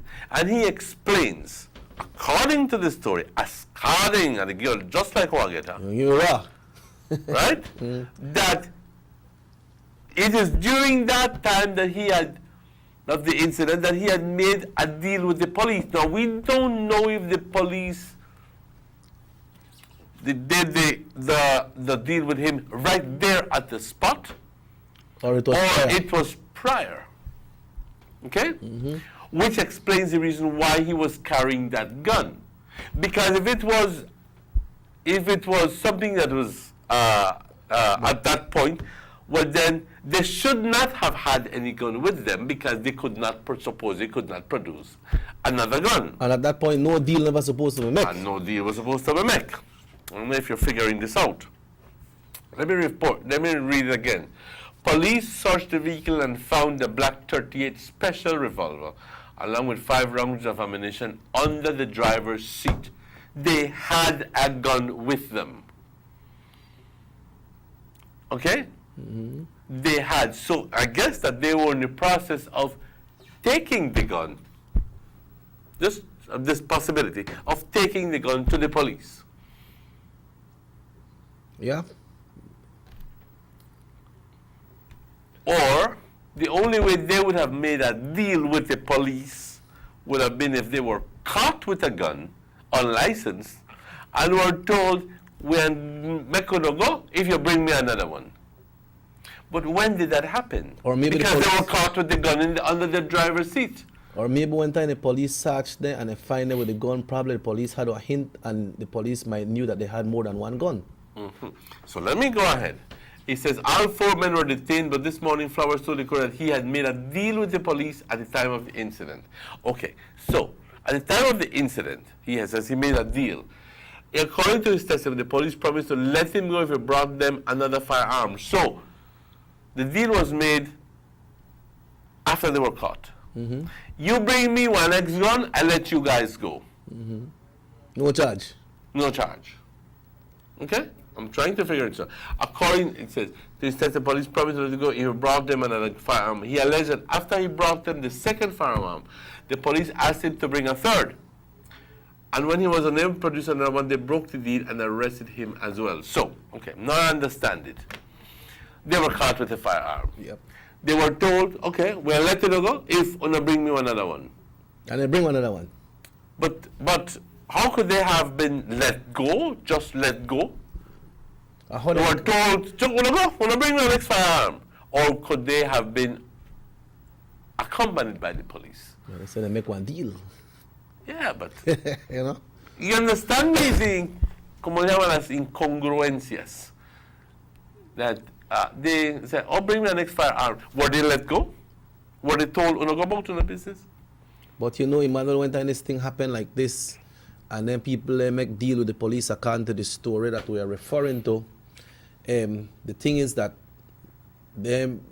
we don't know that who break the deal, if that them broke the deal or the police broke the deal. They never bring the third gun. Well, they broke the deal because they didn't bring the third gun. And then the police locked me up. Yes. Because that was the deal. If you bring one next one, then you are free to go. Well, if they would have brought a third, I think they would have been asked for a fourth. For a fourth. Yeah, so they must have used... And if they brought the fourth, they would have been asking for a fifth because... But I think they fell into the game. They fell into the game. Maybe this is an initiative of the police department to get most guns off the street as they can, no? Exactly so. So it could probably be... So they were finally arrested, into custody. All 4 pled not guilty in court and remanded into custody until June.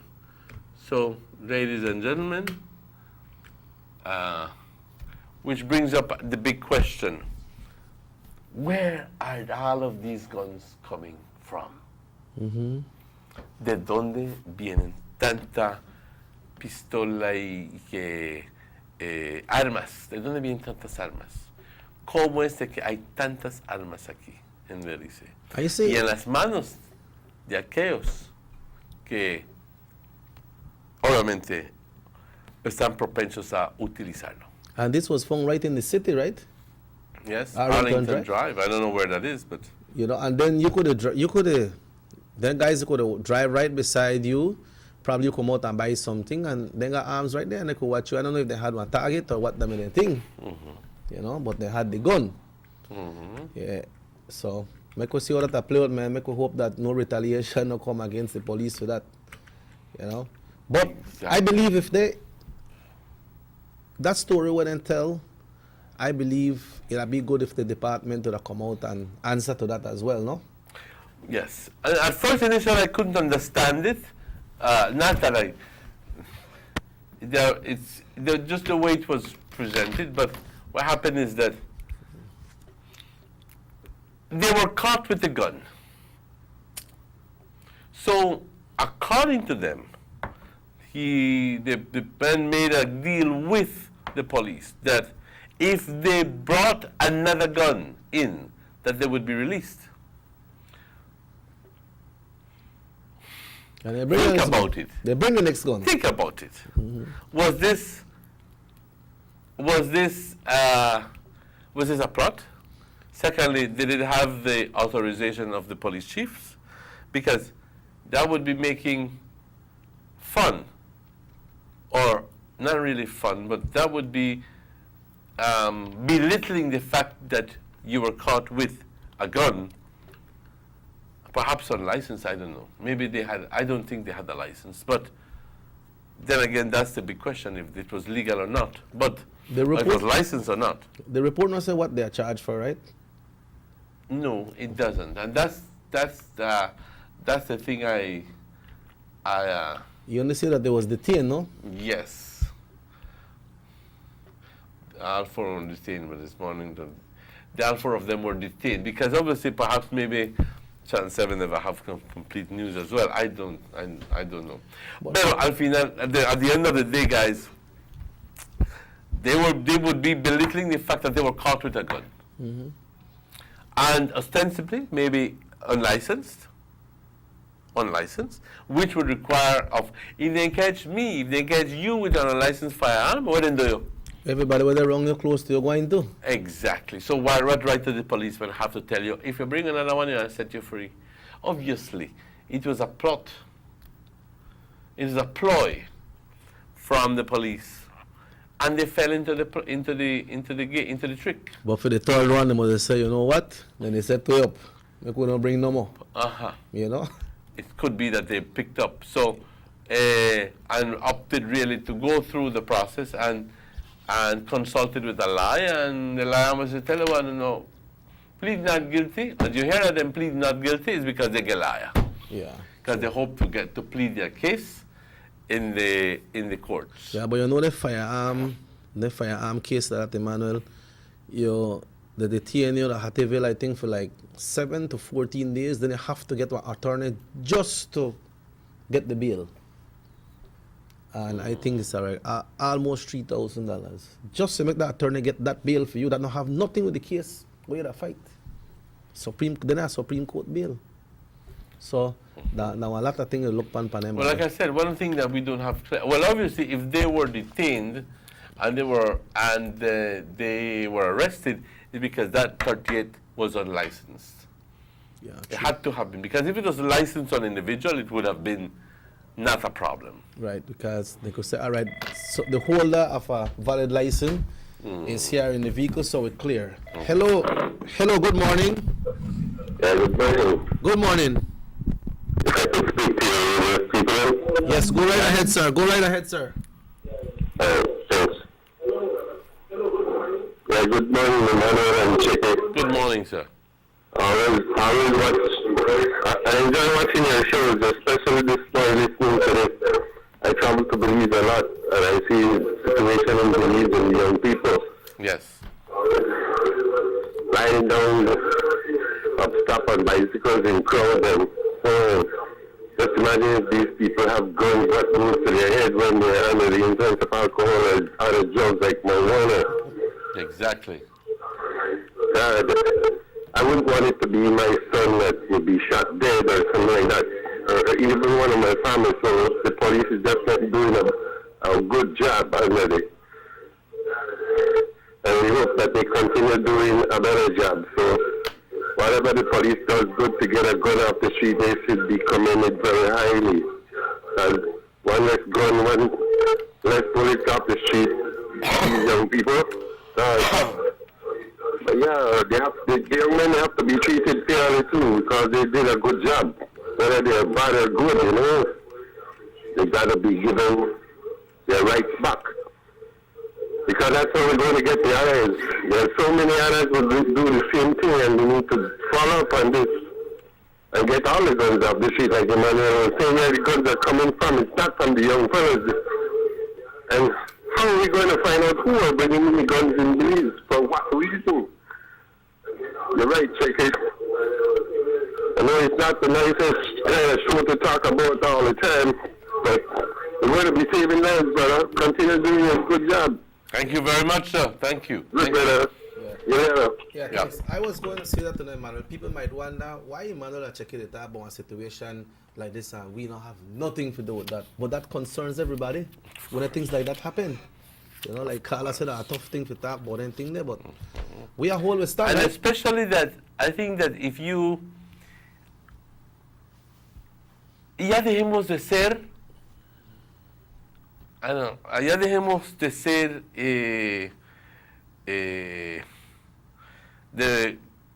ya empecemos, vamos a ponerlo de otra forma, empecemos a ser más conscientes de lo que está sucediendo. I think that it's going into the third week that we have a truce. Yeah, the truce. That's Put started this all from in Easter holiday. perspective. Put this all in perspective. That obviously, I'm not telling you that these people were involved in the gangs. I'm not telling you that, or that one is related with the other. But the whole point is that they're trying to reduce the crime situation. Every gun that is removed off the streets is one less weapon that is going to possibly, or can be used to kill somebody. Or to rob. Or to rob somebody. To be used as something. Because like if you have a gun and you don't have no license for it, that's some mischievous thing you're up to, right? Exactly. Because if there not anybody could get a gun license approved, you know, Emmanuel. There not anybody who get a gun license approved. You have to show your police record. That's exactly right. Hello, good morning. Morning, Jackie. Morning, Mr. Martinez. Good morning to you, sir. Hello. Yes, go ahead. You're live. Yes.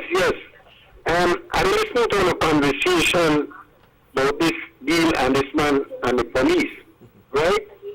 But Jackie, if you watch this, I mean, the police, they do a job.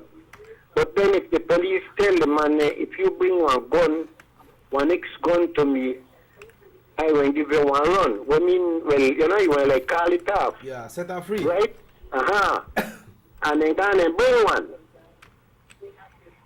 And the car, they say, it tell them they want one X1, and they couldn't produce it.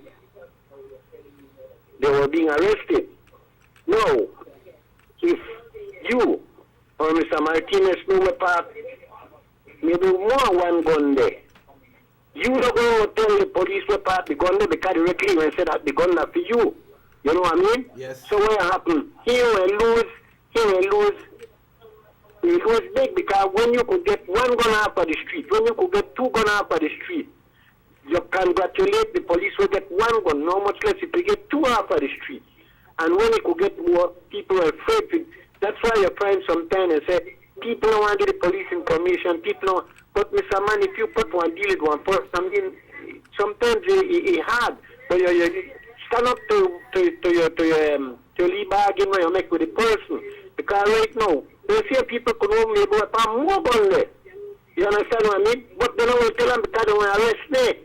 And then who they lose out? Who they lose out? I mean, think about it seriously. Bye. Yep.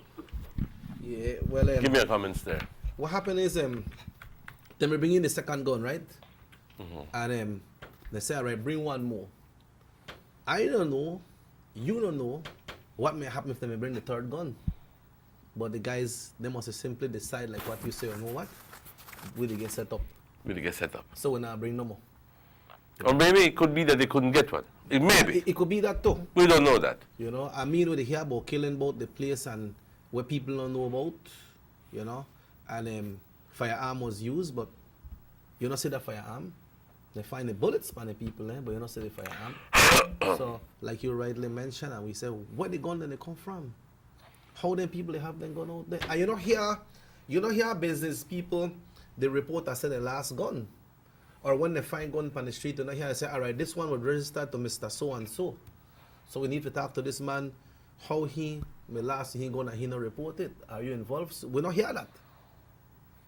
Right? So the guns there are not registered guns in this country, I believe. But how are they coming into the country of Belize?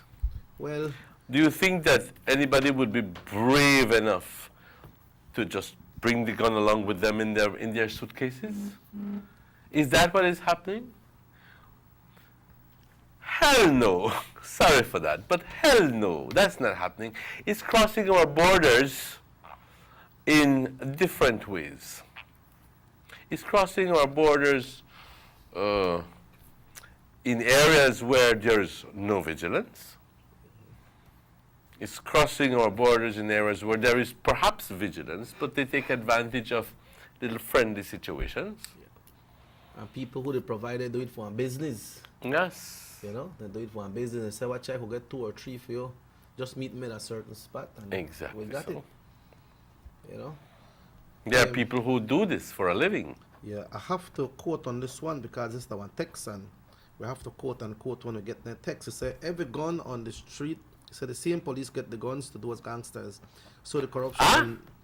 Every gun on the streets, the same police get the guns to those gangsters. So the corruption. Give the gun to this one. I said get the guns to the gangsters. Oh, it means give them to. Yeah.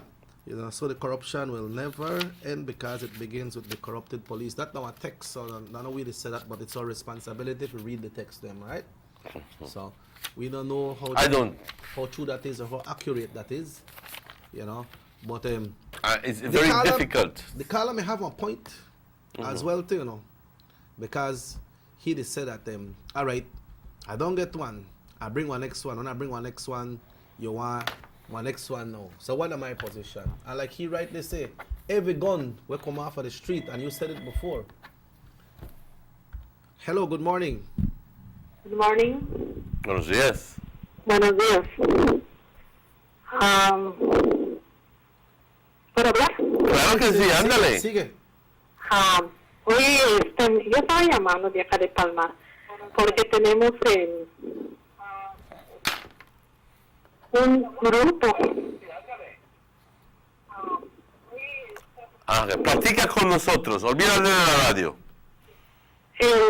Tenemos un grupo que es voluntario y entonces nosotros fuimos con el CEO de terreno en Belmopan y nos dijo que nos va a venir a visitar porque como ella es nuestro trustee.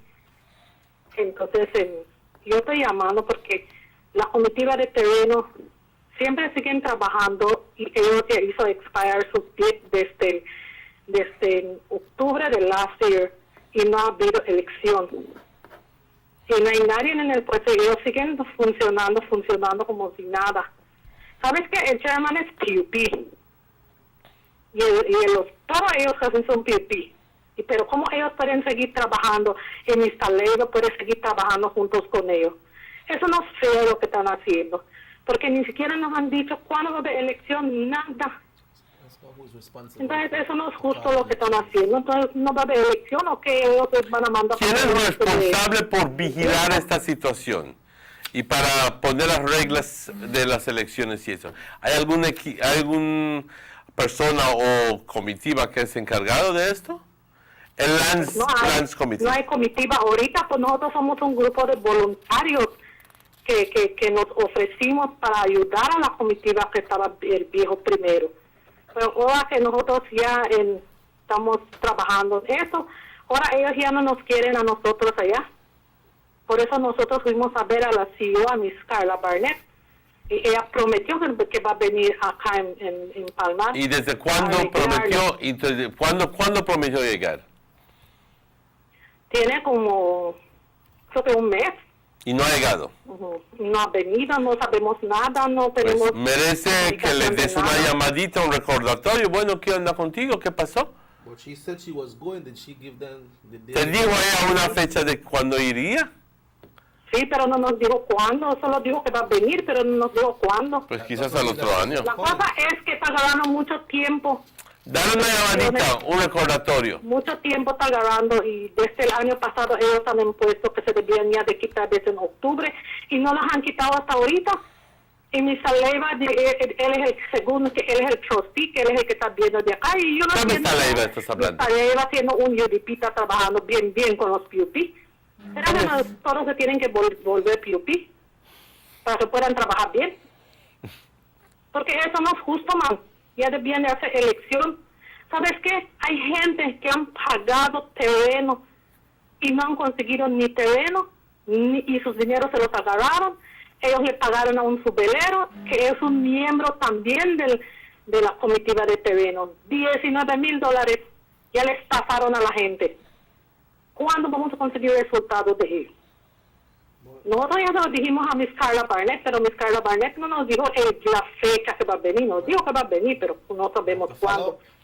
Tienes que darle seguimiento.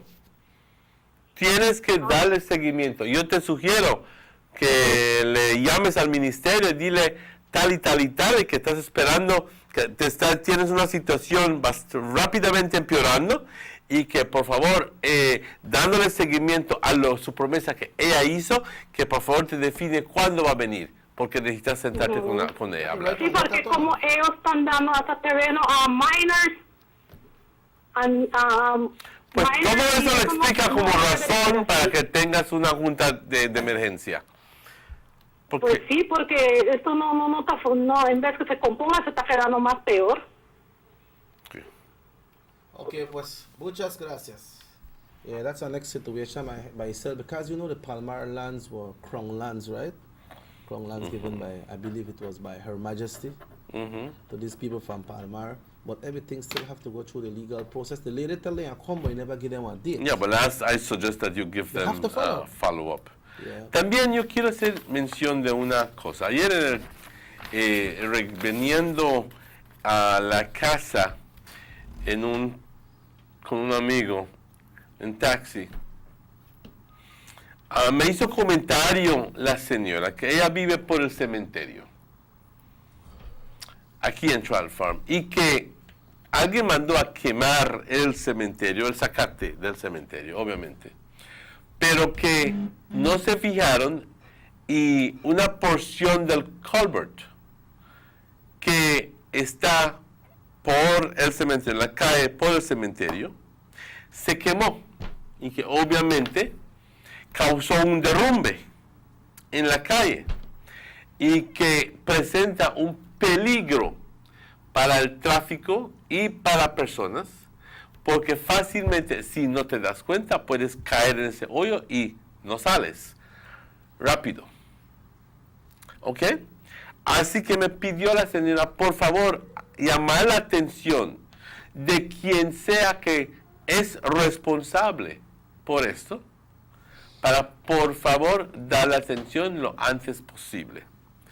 Le estoy pasando este anuncio a la señora Rita, y ojalá me esté escuchando ahora, para que por favor le dé seguimiento a este asunto lo antes posible, porque representa un peligro para tanto el tráfico como para transeúntes, personas caminando, ¿okay? Pasando por ahí. Si no se dan cuenta, fácilmente pueden caer ahí dentro. ¿Okay? Ya ha sucedido en 2 ocasiones que vehículos se caen en el derrumbe este. Por favor, hay que darle seguimiento a esto porque es un peligro. Emmanuel, yesterday or the day before, we discussed about the drains here in the Blackwater Creek and Trail Farm area. We had a big rain last night. On your way this morning, any clogging up so far? On the street that I walked, there was absolutely none. Okay. I don't think that there was enough water to stop. There was enough. You see, and it rained. Yeah, it rained heavy. And it rained heavy. Yeah. But the ground is dry. And secondly, I do believe that there was, even though it rained, there was not enough water to cause the earth sucking the water right now. Sucks it in, yes. Yeah. Well, we want to remind them people with that rain, you say come down, you know, from May and June, the rain, whether I look for start, we're almost in the middle of May, so when you clean up on the drain, man, clean up in front of the house, because you get clogged very soon. One time the earth suck in water, you can't suck in no more, then you start to float, you know? So we want to ask them to clean up. In more than 3 minutes away from 9 o'clock, we would like to remind everybody of the Grand Cancer Walk tomorrow. It's tomorrow, you know? Tomorrow morning, yes. Tomorrow morning, boy, you ready? Well, I hope so. Okay, so that tomorrow morning, and you know, I understand that we have a bus that will be picking up folks at 5 a.m. At 5 a.m. at the park? At 5 a.m. at the park, and... The walk starts at 5:30. And walk starts at 5:30. All right. Yo quiero decirles que no lleguen ahí al parque a las 5:30 y esperen de que el bus les esté esperando. Quiero decirles que traten de llegar ahí suficiente temprano para poder subir al bus y llegar a San Martín Gas Station a las 5:30, antes de las 5:30, para empezar la caminata justo a las 5:30. Sí. Esto toma aproximadamente 1 hora la caminata, yo creo. Yeah, so if you reach the park at 5 o'clock, the walk don't start already. You have to catch it by Cheetos or somewhere in a like tongue, that. You have to catch it. Somewhere in a tongue. You know, I asked to bring out your lead dollar for a contribution as well, exactly, right? For participating. So. Okay. You know, so that. So, and I don't think that they Mr. Bad no pay yet, I have to go out, you know. Yeah, just contribute. So you'll walk? Yeah, I hope to do so, yes. Yeah, I will. Okay, depends on how my lease situation work out with me today. Mm-hmm. I will definitely join in. You know, so. Well, Emmanuel, before we left, did you hear anything from Senator Courtney that Minister Pena will be going in front of the Senate inquiry? Well, I was listening to the news last night. I didn't catch Eamon's presentation, but he says the law specifically says that if you act as an advisor to a person who attempts to do the things defined in the legislation, you commit a criminal offense. The government has rather strangely written a letter saying that they don't interpret advisor to mean a law firm or to be attorneys. Well, a lot of my work and a lot of the work of attorneys is advising people, which is a fact. So that's a bizarre position to take for the government, but that is their position. We have no confidence in that. Mr. Hawk, the Solicitor General, says that he is not aware of any attempt to go after any attorney.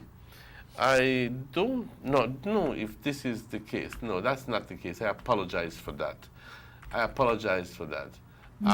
Okay, here it is. So I understand for some time he has volunteered the persons that he wants to come before the Senate committee, and that is quite anxious to come and tell his side of the story. So this is Mr. Pena. Right. I think Mr. Pena is going to be a very important witness. He is not only going to be called upon to explain his role in the Won Hong Kim matter, but his role as an area representative, his role as a minister with responsibility for immigration, his role with the carting away of boxes. Yes. All right. Hello, good morning. Good morning, take care, Mr. Martinez. Good morning, my friend. Thanks to have. It's always good when you call. Tell us today. Well, yesterday you tell Mr. Martinez that today we are here about Cinco de Mayo. What happened? I can tell you about Cinco de Mayo, it's just that we don't have enough time. Yeah. So what do you know about Cinco de Mayo? You know anything that we could report on? Cinco de Mayo. Cinco de Mayo is celebrated, as you know, the Cinco de Mayo. Mm-hmm. But this commenced in the 1800s. Quickly, let me tell you quickly. In the early part of 1862, Napoleon III, that means they had Napoleon 1, 2, and 3. So Napoleon III entered Mexico territory and decided to try to take control complete of Mexico and rule it. And he sent Ferdinando Maximiliano to Mexico to become the Emperor of Mexico, and that's where President Benito Juarez sent him a letter. No fool with that, because my people will stand up. They will defend this country to the last man, to the last bullet. Napoleon took that as a big joke. Napoleon from where? Napoleon from France. Oh, all right, go ahead. The French. Okay. Napoleon took that as a big joke because Napoleon had a professional, large army, well-trained. The Mexicans went through a terrible time when the Americans are called, well, they call them Americans now, but the people then from the U.S. invaded Mexico and reached into the city and caused a lot of havoc because they wanted to take over most of the territory of Mexico for themselves too. So Napoleon looked at that and said, me go into them, and I could do something. But Mexico already had obtained their independence from Spain because they beat Spain and they chased Spain out of Mexico too. And they got their independence on the 16th of May, 1810. So it was already an independent country. But France wanted it. And Benito Juarez again reminded him in a letter, telling him, if you invade Mexico, my people will stand up. We will fight sooner or later. Liberty and justice will prevail. And Napoleon never take heed of that, so he started to march deeper into Mexico. And Benito Juarez had a general by the name of Ignacio Zaragoza. And he told him, go forth and gather troops. Get as much troops as you could get. We need to defend this land. He went and reached Puebla. And he told the people at Puebla about the intended invasion of France that they are moving in. And the only way they could reach Mexico City is through Puebla. Puebla had a small fort on top of a hill. The fort name is Guadalupe. And the French also knew that to reach Mexico City, they have to defeat the army at the fort at Guadalupe. For 1 hour and a half, on the 4th of May, they bombarded Fort Guadalupe for 1 hour and a half, bombard them, and in a 1 hour and a half time, the French almost used all of the ammunition. When Lorenzo, the French general, believed that the fort was weak, he sent forth his infantry to finish it off, but to their surprise, they were met with a heavy barrage from the Mexican, and the Mexican just laid it out on them hard. And no care what the French Lorenzo did, he just couldn't take over the fort. And the Mexicans, after a while, defeated the French, drove them out, took them away, and Napoleon went back shamed that he couldn't beat one small nation with partly untrained people, because the citizens stand up also to defend the country. And the French were then considered to be the premier army in the world, so it was an even bigger shame to lose. Yes, they had a large sea navy. They had a very powerful navy too, and that's why they reached all those areas. And the thing is that people start confuse the 5th of May with the independence of Mexico, because the first celebration of the defeat of France was celebrated on the 9th of May 1862. And it was celebrated together with Independence Day. So people say, well, Cinco de Mayo and Independence Day for Mexico too. But they shift that after a while, and when they choose the date when they got the actual day for the independence, which was 1810 on the 16th September, it was then separated. And the Cinco de Mayo, like the Garifuna, they settle in Belize and they start to celebrate it in the Dangriga and PG area.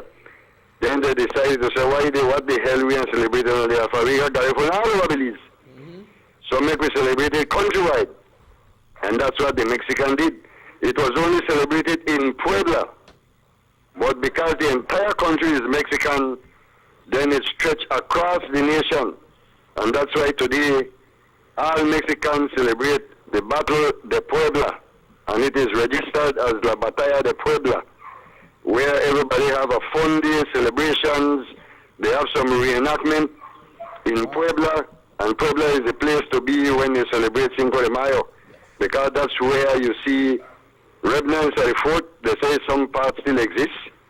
And the troops who fought there, they have ancestors. The ancestors have other people that was born, and they got grandson and great-grandson, and they carried on the celebration for Cinco de Mayo, where the Mexican defeated the French and drove them out of Mexico. They did a great thing for themselves because they chased the Spaniards.